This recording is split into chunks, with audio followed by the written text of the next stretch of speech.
చదువుకోమా కోసం ఎగబడితే. Assalamualaikum sahabat-sahabat keluarga puisi. Semoga Tuhan memberkati. Alur cerita film India kali ini berjudul Chhatrapati. Film aksi tahun 2005 yang menyedihkan hati.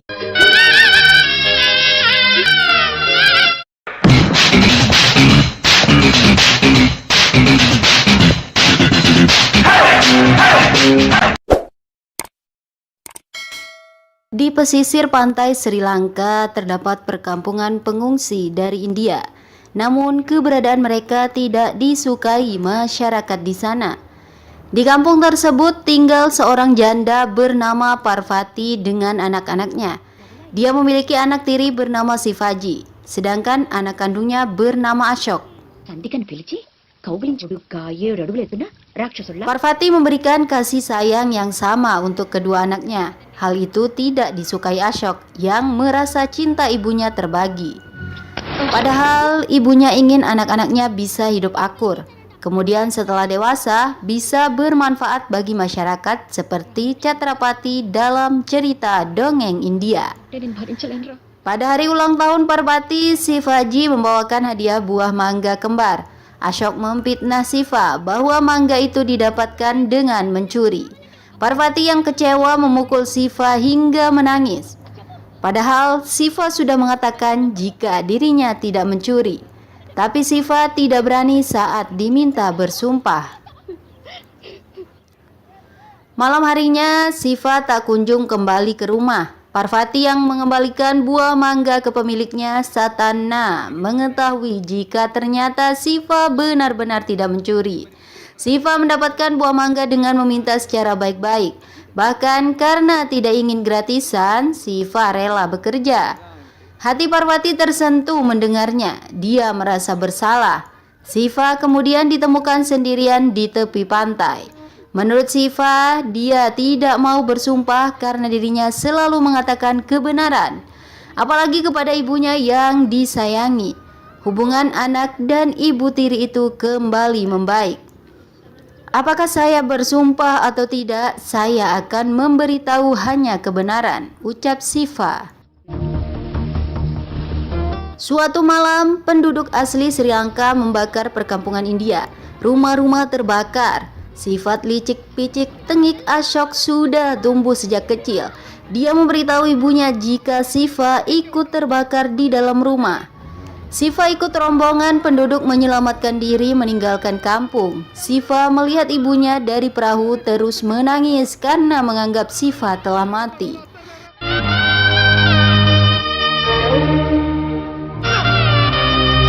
Perahu yang ditumpangi Shiva tiba di pelabuhan Vizag, India. Pelabuhan tersebut dikuasai Bajirao bersama antek-anteknya. Selain bongkar muat kapal, pelabuhan tersebut juga memiliki aktivitas ilegal untuk barang selundupan. Shiva dan penduduk yang statusnya pengungsi dipaksa bekerja di bawah Bajirao. Berani membangkang nyawa taruhannya, sehingga tidak ada pilihan lain. Shiva juga terpaksa ikut bekerja, dipukul polisi dan masuk penjara menjadi hal yang biasa. 12 tahun sudah berlalu. Shiva yang diperankan Prabhas tumbuh menjadi pemuda kuat. Hiu buas saja tidak bisa menaklukkan Shiva. Luar biasa. Namun tetap bekerja di bawah Bajirao. Hidup Shiva dijalani seperti keinginan sang ibu. Hidup yang tidak hanya untuk diri sendiri, tapi juga membantu orang lain. Shiva sangat dicintai oleh para pengungsi lainnya. Meski sudah belasan tahun, Shiva terus mencari keberadaan ibu dan saudaranya. Namun belum ada hasil. Pencarian tersebut membuatnya dekat dengan pegawai pemerintahan bernama Nilu yang diperankan Sriya Saran.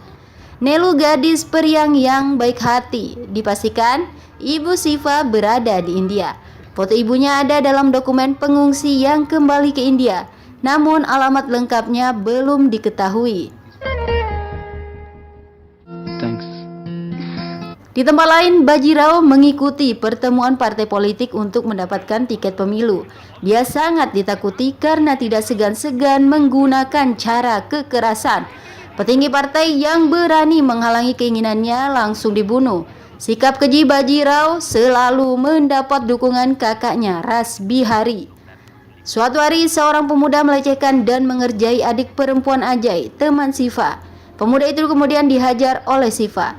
Dia dipukul dan kepalanya digunduli. Peristiwa itu membuat foto ibunya hilang. Foto yang diambil dari Nelu itu dipegang pemuda tadi yang ternyata adik tiri Siva, yaitu Ashok. Setelah mendengar Siva mencari ibunya, Ashok menyadari jika pria yang menghukumnya itu adalah kakak tirinya yang sangat dia benci sejak kecil. Dia bukan ibumu, dia ibuku. Ibuku saja, ucap Ashok bergumam sambil menatap foto ibunya. Sementara sang ibu juga tidak pernah melupakan anak tirinya yang dianggap sudah meninggal di Sri Lanka. Ashok yang menyebalkan merahasiakan jika dirinya sudah bertemu Siva. Di depan ibunya, Ashok selalu berpura-pura baik dan menyayangi saudara tirinya itu. Guci air suci untuk mendoakan almarhum Siva diberikan kepada Ashok, namun wadah air itu dibuang ke tengah laut. Ashok juga kesal dengan ibunya, masih saja mengingat Siva. Satu-satunya keinginan Ashok membunuh ikatan cinta ibunya dan juga membunuh Siva. Di tempat Siva, Nelu datang membawa surat untuk Ibu Suri yang buta. Ibu Suri memiliki adik yang tinggal di Dubai dan mengajak Suri bersama ibunya hidup di sana. Namun, Katraj, tangan kanan Bajirao, tentu saja tidak akan melepas Suri begitu saja meski masih kecil. Apalagi selama ini Suri bekerja menjadi tukang pijat Katraj. Siva berjanji akan membuat Katraj setuju. Sudah seharusnya ibu dan anak hidup bahagia. Sebagai ganti Suri, Katraj meminta Siva memijatnya. Dengan sangat terpaksa, Siva mau melakukan semua itu. Bahkan meski dihina dan diolok, dia tetap sabar asalkan Suri dan ibunya dibiarkan pergi ke Dubai. Katraj akhirnya mau mengizinkan. Suri sangat bahagia. Dia berpamitan kepada semua penduduk karena akan pergi ke Dubai. Tapi tiba-tiba Katraj datang. Dia membatalkan persetujuannya membiarkan Suri pergi. Suri tidak mau ikut. Katraj melempar kepala Suri dengan kayu hingga terjatuh dan berdarah. Siapapun yang ingin pergi dari tempat ini maka akan mati, tegas Katraj. Suri terluka dan sekarat. Tidak ada penduduk yang berani membantu. Katraj memberi ancaman agar tidak ada yang boleh menolong Suri. Ibu Suri yang buta datang mencari anaknya. Dia tidak bisa melihat jika anaknya sudah tak bernyawa. Suri, ayo cepat kita berangkat, nanti terlambat, ucapnya. Tidak ada pula penduduk yang memberitahukan kondisi Suri. Hingga akhirnya Sivaji datang. Dia kaget melihat apa yang terjadi. Anak kecil yang sangat bahagia karena akan pergi, kini tubuhnya terbujur kaku. Katraj sudah keterlaluan. Amarah Siva membuncah. Dia sudah tak tahan lagi dengan semua penindasan yang dilakukan Katraj dan Bajirao. Temannya Badra meminta Siva untuk melupakan apa yang terjadi. Cukup Suri yang mati. Jika melawan maka semua orang bisa mati. Cukup, teriak Sivaji marah. Darah Sivaji sudah mendidih. Dia tidak mempedulikan ancaman Katraj. Siva mengambil tubuh Suri. Sayangnya Katraj dan anak buahnya sudah di lokasi. Siva yang marah meremukkan kaki anak buah Katraj dengan tangannya, lalu menendang tubuhnya hingga terpental ke mobil Katraj. Untuk pertama kalinya ada orang yang berani melawan. Katraj langsung turun tangan. Namun kekuatan Siva luar biasa. Teman-teman Siva juga mulai memiliki nyali. Guci kecil yang berisi air suci rupanya terbawa ombak ke pantai tempat Siva. Benda tersebut telah dibuang oleh Ashok dan kini menjadi penyelamat Siva yang digunakan untuk memukul kepala Katraj. Saat itu juga Siva membunuh Katraj hingga mati. Mati secara mengenaskan. Hinadina.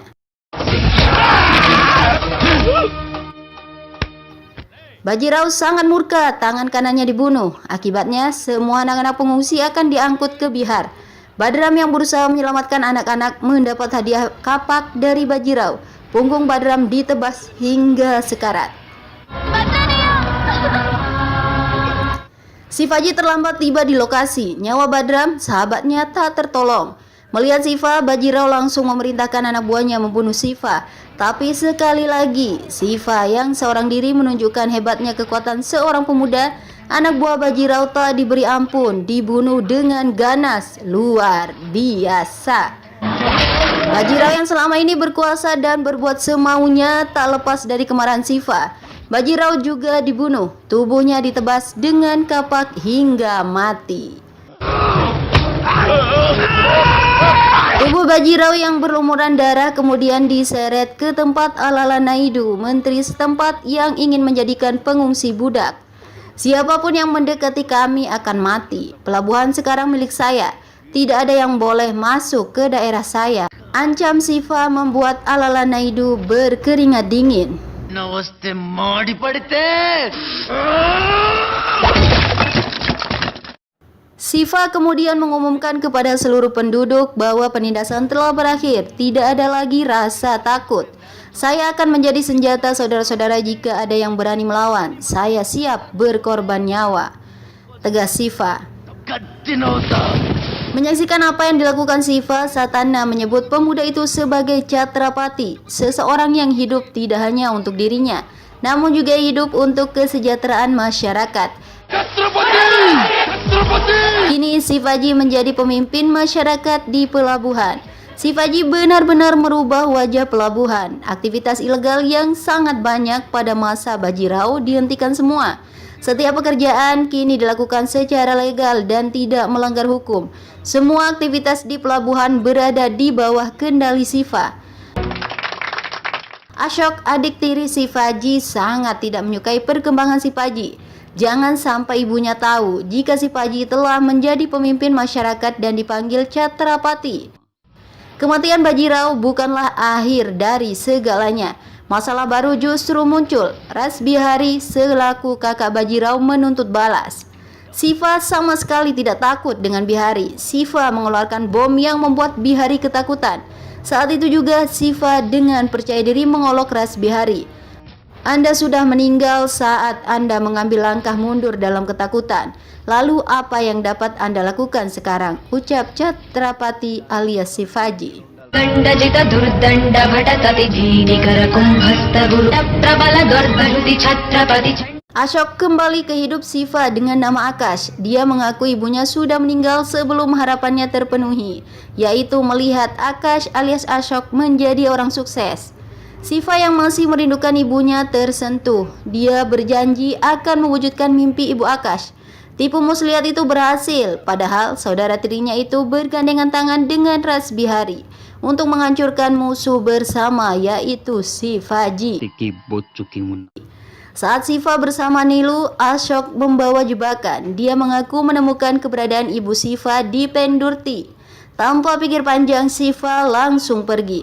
Di jalan yang sepi, puluhan anak buah Ras Bihari sudah bersiap dengan senjata lengkap. Shiva ditembaki, namun berhasil mengalahkan para penjahat suruhan Ashok itu. Ashok mengira Shiva telah mati. Dia menelpon orang suruhannya. HP yang berdering ternyata diangkat oleh Shivaji. Sial, ternyata Shiva masih hidup. Mengetahui Akash menjebaknya, Shiva langsung ingin membunuh Akash. Saat itulah Akash mengakui jati dirinya. Dialah Ashok yang sejak kecil membenci Shiva, bahkan membohongi ibunya bahwa Shiva telah mati. Saya bukan saudaramu, ayah kita memang sama, tapi ibu kita beda, tegas Ashok. Mengetahui Akash adalah Ashok saudaranya, niat Shiva membunuh Ashok hilang. Jika Anda ingin melakukan apapun kepada saya, silahkan saja. Tapi di mana ibu? Saya ingin sekali melihatnya, kata Shiva. Ashok licik, tidak mau memberitahu keberadaan ibunya.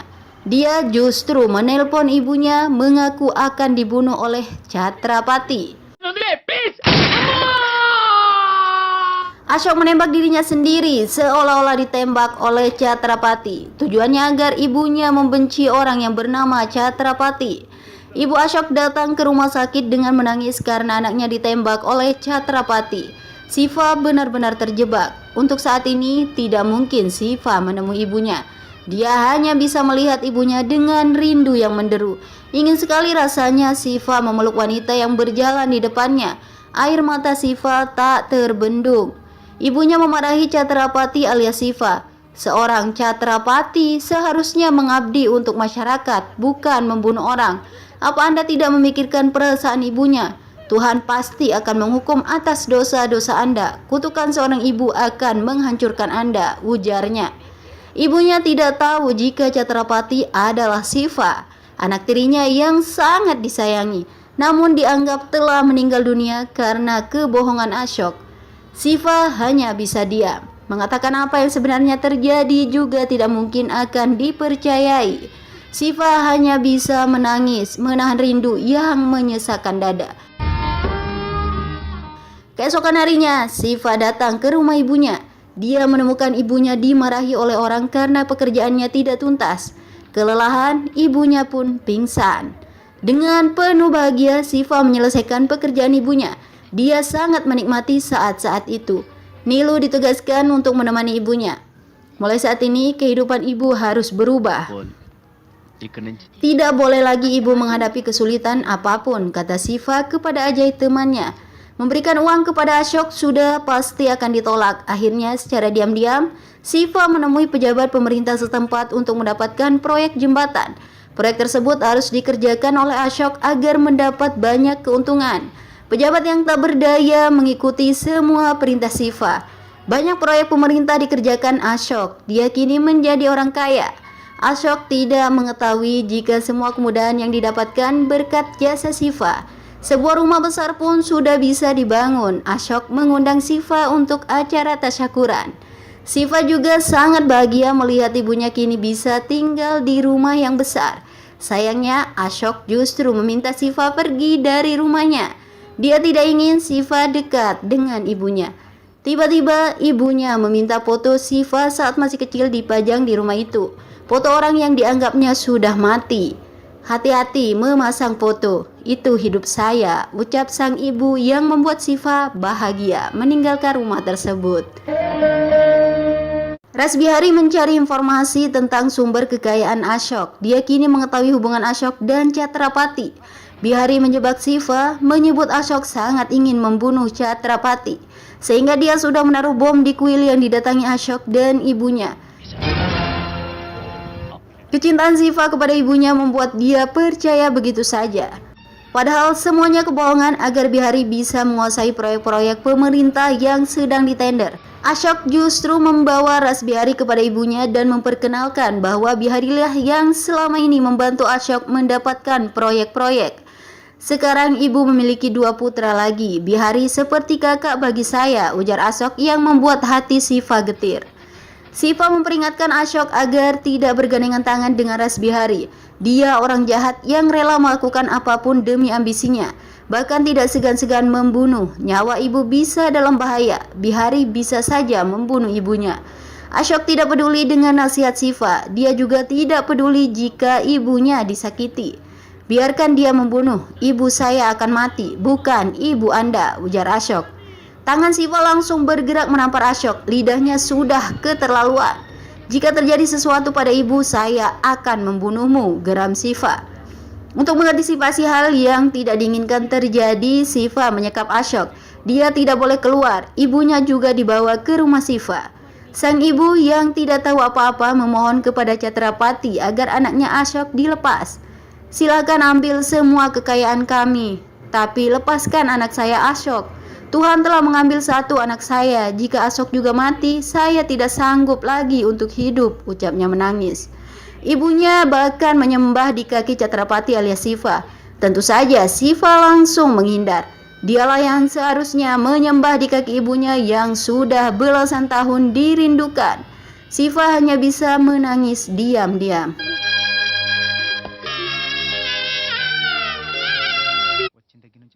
Di rumah Siva, ibunya juga tidak mau makan. Hal itu semakin membuat Siva sedih. Padahal dia ingin membuat ibunya hidup seperti ratu. tapi justru menderita kelaparan. Nilu yang berperan sehingga ibunya mau makan. ఈ ఛత్రపతి అమ్మ కడుపు సల్లకు. Rasbiari dan anak buahnya datang bak pahlawan. Ashok dan ibunya berhasil dibawa kabur. Jebakan disiapkan untuk membunuh Shiva jika datang. Shiva datang seorang diri, membunuh satu persatu anak buah Bihari. Tiba-tiba Bihari memukul Ashok untuk dijadikan umpan. Bihari tahu jika kelemahan Chhatrapati adalah ibu dan saudaranya. Ashok pun kini mengetahui jika kekayaan yang diperoleh selama ini ternyata bantuan dari Chhatrapati alias Shiva, saudara tirinya. Ashok menyesal telah mempercayai Bihari, namun semua itu terlambat. Shiva sendiri terus berjuang membunuh anak buah Bihari. Punggungnya berkali-kali terkena tebasan parang. Ashok kini berusaha menyelamatkan Shiva. Kepalanya terkena batu yang dilempar Bihari hingga pingsan. Teriakan Ashok didengar oleh ibunya, namun ibunya mengira Chhatrapati yang ingin membunuh Ashok.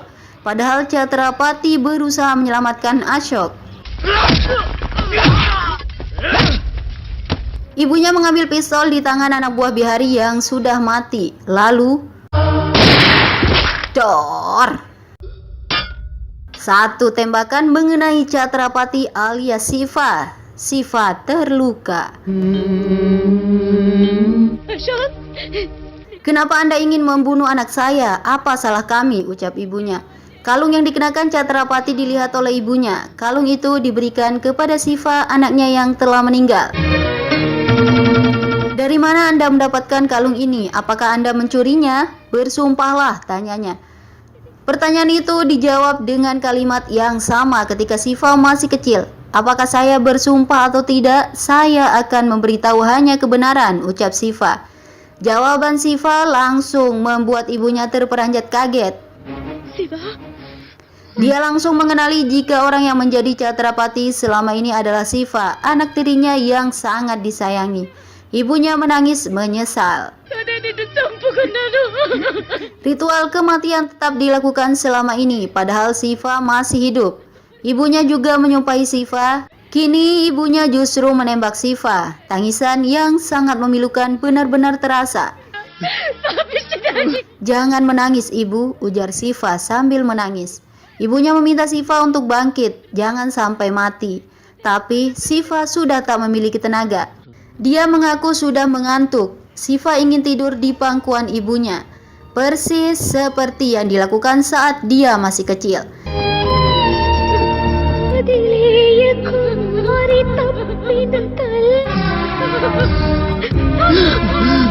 Suasana getir itu dirusak oleh Rasbihari. Dia datang dan langsung memukul Shiva yang tengah terluka. Bihari memukul Shiva habis-habisan. Tak ada perlawanan dari Shiva yang sudah lemas tak berdaya.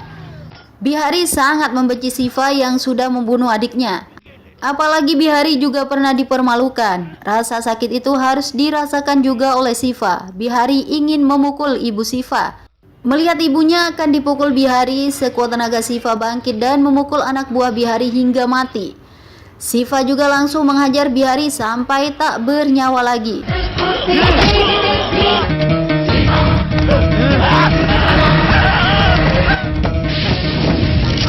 Semua penjahat sudah dihabisi Shivaji. Akhirnya, setelah belasan tahun rindu membara, Shiva bisa bersatu dengan ibu tirinya.